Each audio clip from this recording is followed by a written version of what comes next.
ข่าวนี้ก็ถือว่าข่าวได้มา2-3 มื้อแล้วจะบ่ฮู้ว่าสิเป็นข่าวแท้หรือว่ามันสิเป็นข่าวหลอกลวงให้เฮาดีใจเนาะพี่น้องอันนี้เขาออกจาก President Donald Trump แม่นอันนี้เพิ่นมาเว้าให้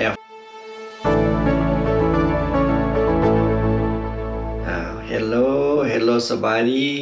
ดีทุกคนสบายดีแม่บ้านสบายดีอุ่นสบายดี FC ทางภายในและต่างประเทศมื้อนี้พวกเฮาก็มาเล่าเรื่องเหตุการณ์เกี่ยวกับการเปลี่ยนแปลงเนาะพี่น้องเนาะการเปลี่ยนแปลงของกฎหมายบ้านเมืองเพราะว่าท้ายปีแล้วก็มีนโยบายใหม่ๆของพรรครัฐเพิ่นวางออกของอยู่ในสหรัฐอเมริกาเนาะเฮาก็บ่ฮู้ว่า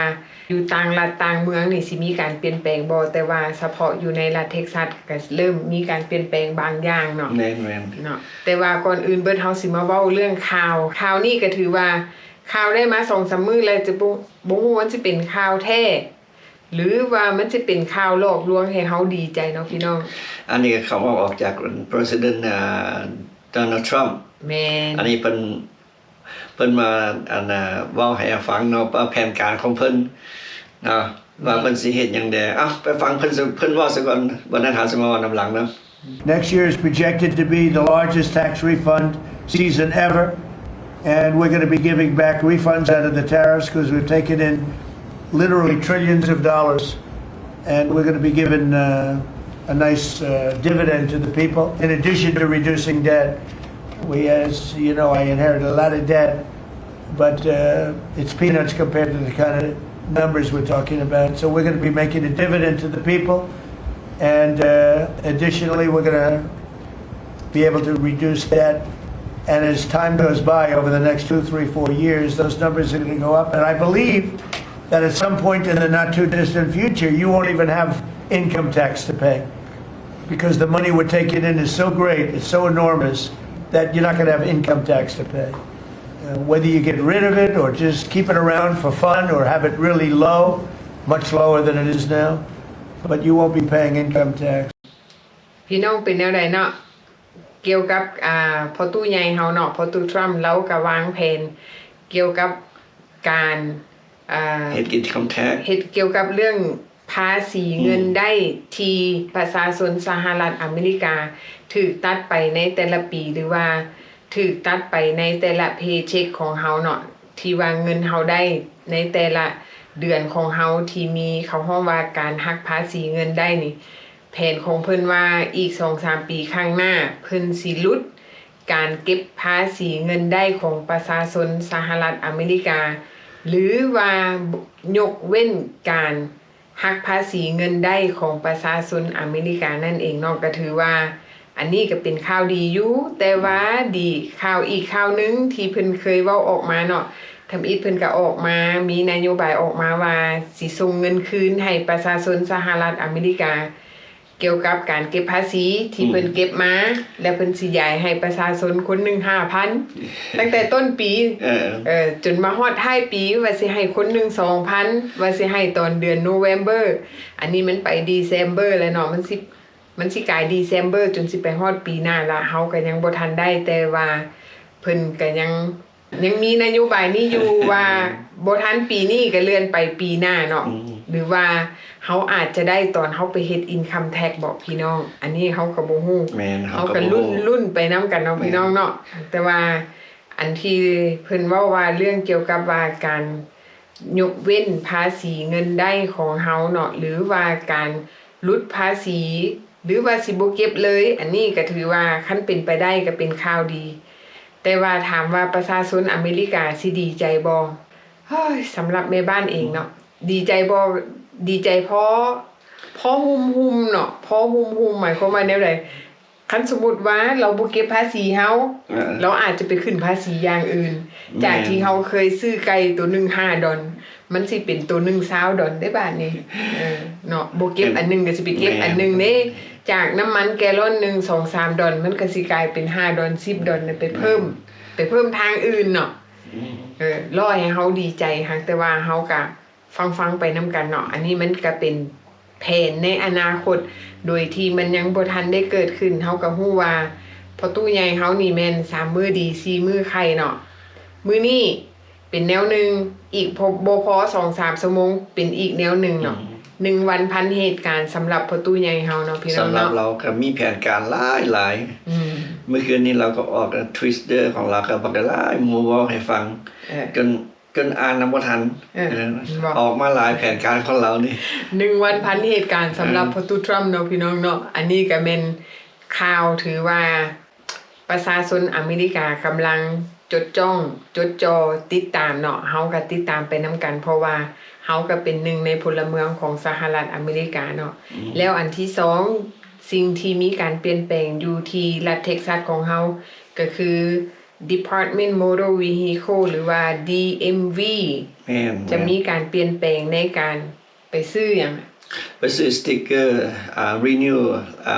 สติ๊กเกอร์ติดหน้าแวนแวนหยังแวนรถวินเชลแวนรถเพราะว่าแต่ละปีเฮาไปซื้อให้รถไผก็ได้แต่ว่าขอให้มีอันใบบินเนาะสติ๊กเกอร์ก็จะเอาให้รถแต่ว่าก่อนที่เฮาสิไปซื้อเฮาต้องได้เฮ็ดหยังก่อนเฮาก็ต้องไปผ่าน inspection state inspection ก่อนเนาะต้องผ่านอันนี้มันแต่ละปีเขาก็ต้องไปผ่านอยู่แล้ววันนี้ผ่านตัวนี้แล้ววันนี้สำหรับปี2026นี่เพิ่นต้องได้กวดเบิ่ง ID บัดนี้เพราะว่า ID เพื่อว่ากวดเพื่อความแน่ใจว่าคือสมมุติเนาะแม่บ้านนี่เป็นคนลีโกอยู่สหรัฐอเมริกาหรือบ่คันเป็นคนเถื่อนก็เจ้าก็เป็นชื่อของเพิ่นเนาะเป็นคนเถื่อนก็เจ้าก็บ่สามารถrenew ให้ได้เพราะว่าที่ผ่านๆมามันง่ายเพราะว่าปีนี้ก็จะกดเข่งขัด make sure ว่าเพื่อแน่ใจว่าคนผู้นี้ต้องอยู่สหรัฐอเมริกาแท้อยู่สหรัฐอเมริกาถูกต้องตามกฎหมายแล้วก็เป็นเจ้าของรถเองแม่นแสดงว่าปีหน้าแม่บ้านต้องได้ไปซื้อเองแม่น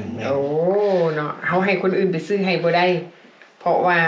เขาต้องกด ID และรถคันนั้นต้องเป็นของเฮาแม่นเฮาก็ต้องเป็นเจ้าของรถเนาะก็ไปซื้อหรือว่าเฮาก็บ่ฮู้ว่าสิเอา ID ให้กับอันหนังสืออันที่อันใบบินมาให้ได้หรือบ่เฮาก็บ่ฮู้แต่ละปีมันง่ายเนาะแม่นแต่ละมื้อเนี่ยนี่ก็เข่งขึ้นอันเป็นลูกรอของเพิ่นเนาะก็เปลี่ยนไปเรื่อยๆเฮาไปเบิ่งปีหน้าเนาะว่าการไปซื้อแท็กของรถนี่ว่าปีหน้าจะเป็นแนวใดเฮาต้องได้ไปเบิ่งด้วยตัวจริงว่าคันสมมุติเฮาไปนํกันอยู่แต่ว่าคนใดคนหนึ่งซื้อให้ได้บ่จังซี่เฮาต้องไปทดสอบเนาะเฮาต้องไปทดสอบว่าเป็นแนวใด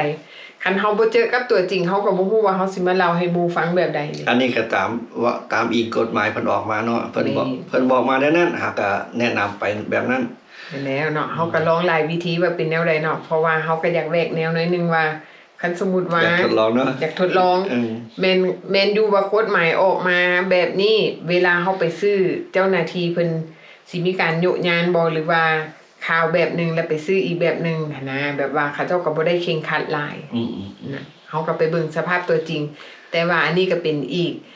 สิ่งหนึ่งที่จะมีการเปลี่ยนแปลงในปีหน้าเนาะบัดนี้ต่อมาก็เว้าเกี่ยวกับเรื่อง work permit ก็คือบัตรเฮ็ดเวียกนั่นเองเนาะพี่น้องเนาะคือบัตรอนุญาตให้คนเฮ็ดเวียกก็คือยกตัวอย่างคือคนต่างด้าวที่เข้ามาที่บ่มีบัตรเขียวแต่ว่าเขาเจ้ามีแต่ work permit ที่ไปเฮ็ดเวียกก็คือยกตัวอย่างคือกรณีโรงงานแม่บ้านเนาะเขาเจ้าให้หยุดการเฮ็ดเวียกเพราะว่า work permit เบิดกำหนดแล้วเวลาไปต่อ work permit นั่นบางประเทศเนาะบางประเทศบางสัญชาติเขาเจ้าก็บ่ต่อให้เขาเจ้าหยุดในการต่อแต่ว่าบางคนเขาเจ้าก็ต่อให้แล้วก็กลับมาเฮ็ดเวียกเพราะว่าณปัจจุบันนี้ถ้าหากว่า work permit ของคนใดที่เบิดอายุเขาเจ้าจะบ่เฮ็ดการต่ออายุบัตรเฮ็ดเวียกแบบอัตโนมัติคือในเมื่อก่อนเขาเจ้าจะต่อให้อัตโนมัติคือสมมุติว่าอีก6เดือนเนาะว่าคือสิว่าเดือนนี้มันเบิดและอีก3เดือนข้างหน้าเขาก็ต่อให้เฮาไปเลยเนาะcontinue ต่อให้เลยแต่ว่าปัจจุบันนี้ทางภาครัฐเพิ่นทางกระทรวงแรงงานเขาเจ้าบ่เฮ็ดแบบนั้นอีกแล้วถ้าหากว่า work permit เบิดก็คือว่าเฮาต้องได้ไปต่อ จนกลัวว่าเฮาได้ใบใหม่มาเฮาจึงสามารถกลับไปเฮ็ดเวียกได้เนาะอันนี้แม่นก็เป็นอีกข่าวหนึ่งที่เขาเจ้าออกมาเนาะเกี่ยวกับ work permit แล้วต่อไปก็คือเกี่ยวกับเรื่อง TSA เนาะก็คือการเดินทางนั่นเอง Still carrying a standard driver's license? Starting February 2026, it'll cost you. Without a real ID or acceptable ID, you'll need to pay a fee through TSAConfirm.id, risking delays or even a missed flight. ปัจจุบันนี้เนาะการเดินทางนี่แม่นเขาเจ้าต้องการให้เฮาโชว์เกี่ยวกับพาสปอร์ตหรือว่า real ID ในการเดินทางเนาะ แม่น แต่ว่าอนาคตข้างหน้าเนาะปีหน้าเนาะซึ่งจะเริ่มเดือน February 1st ก็คือเดือน2วันที่1ปี2026เนาะการเดินทางก็จะมีการเปลี่ยนแปลงถ้าหากว่าเฮาเดินทางภายในประเทศเฮาต้องมี real ID หรือว่ามีพาสปอร์ตไปโซเวลาเฮาไปขึ้นยนต์ไปแจ้งปี้เนาะถ้าหากว่าเฮาบ่มี real ID หรือว่าเฮาบ่มีพาสปอร์ตเฮาก็จะถูกปรับไหมเนาะ$45เนาะพี่น้องเนาะเพราะฉะนั้นคันหาว่าเฮาบ่อยากเสีย$45เฮาก็ต้องได้ไปเฮ็ดบัตรประจำตัวใหม่ Real ID เนาะ แม่นเพราะว่าบางคนก็คิดว่าบัตรเก่ายังใช้ได้อยู่มันยังบ่เบิดอายุเฮาก็ยังใช้ตัวเก่าไปเรื่อยๆแต่ว่าสำหรับคนใดที่ว่าเดินทางอาจจะใช้พาสปอร์ตแทน Real ID ถ้าหากว่าบ่มีพาสปอร์ต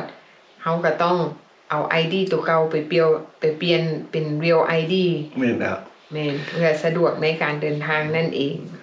เพื่อหลีกเลี่ยงการปรับใหม่$45เนาะพี่น้องเนาะแล้วต่อมาอีกอันนึงก็เป็นถือว่าข่าวนี้ก็เป็นข่าวใหม่เนาะเกี่ยวกับคนที่สามารถถือ2สัญชาติได้แต่ว่าตอนนี้ทางรัฐบาลเพิ่นกำลังประชุมกันว่าจะให้คนถือได้แต่สัญชาติเดียวให้เฮาเลือกเอาว่าเฮาจะถือสัญชาติใดบางประเทศสามารถถือ2สัญชาติได้เฮาก็เห็นบางประเทศที่เขาเจ้าสามารถถือ2สัญชาติได้อเมริกาก็ได้เนาะสัญชาติตัวเองก็ได้แต่ว่าในอนาคตข้างหน้าแม่นทางรัฐบาลเพิ่นอยากให้ถือแต่สัญชาติเดียวแต่ว่ากฎหมายนี้ยังบ่ทันได้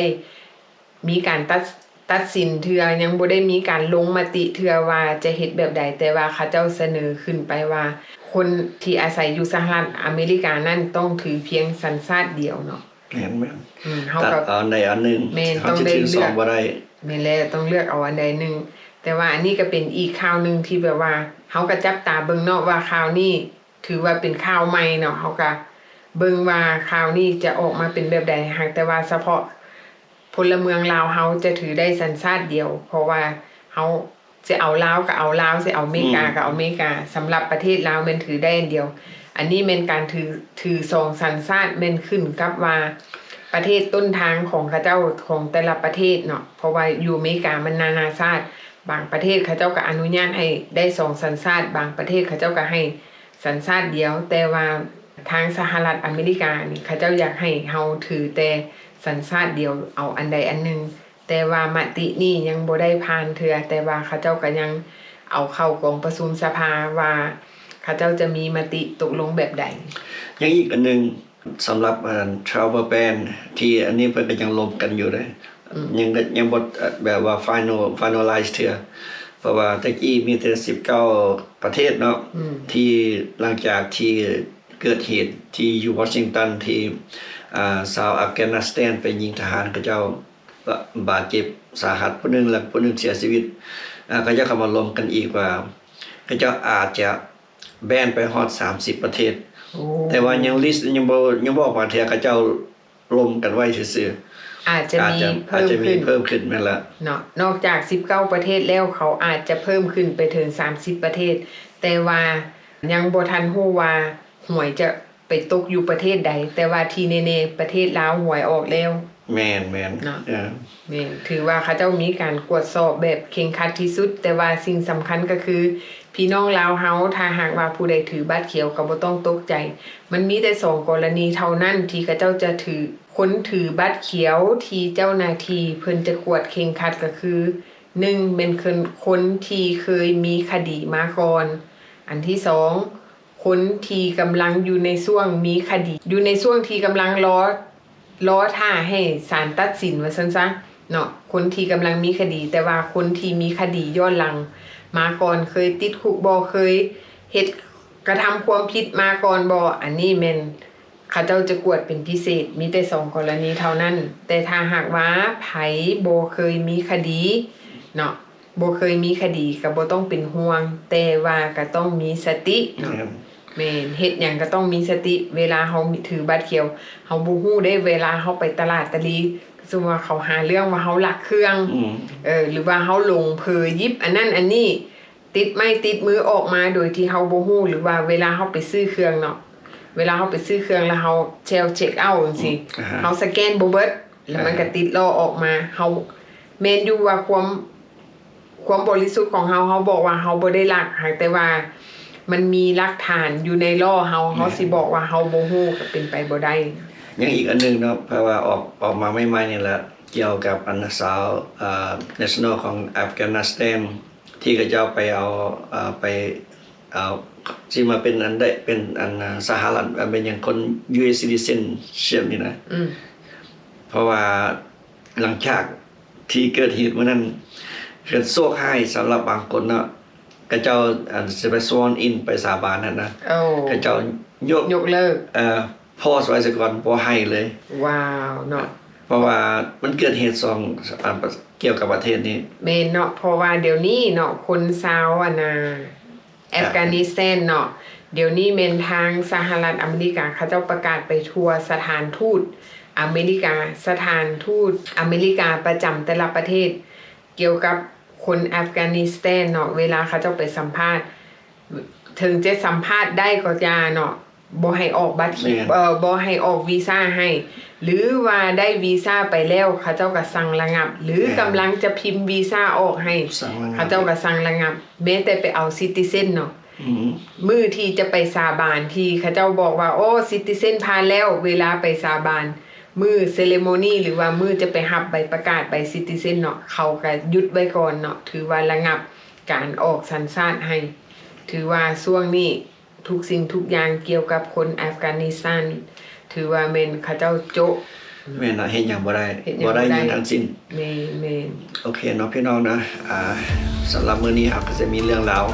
เราสู่พี่น้องฟังตอนนี้เนาะแม่นเนาะอันนี้เป็นข่าวที่เกิดขึ้นในช่วงท้ายปีเนาะพี่น้องเนาะเฮาก็บ่ฮู้ว่าอีก 2-3 มื้อข้างหน้าหรือว่า 2-3 อาทิตย์ข้างหน้าจะมีข่าวอย่างใหม่ๆออกมาเฮาก็ติดตามไปนำกันเนาะพี่น้องเนาะสำหรับคลิปนี้พบกันใหม่เนาะบ๊ายบาย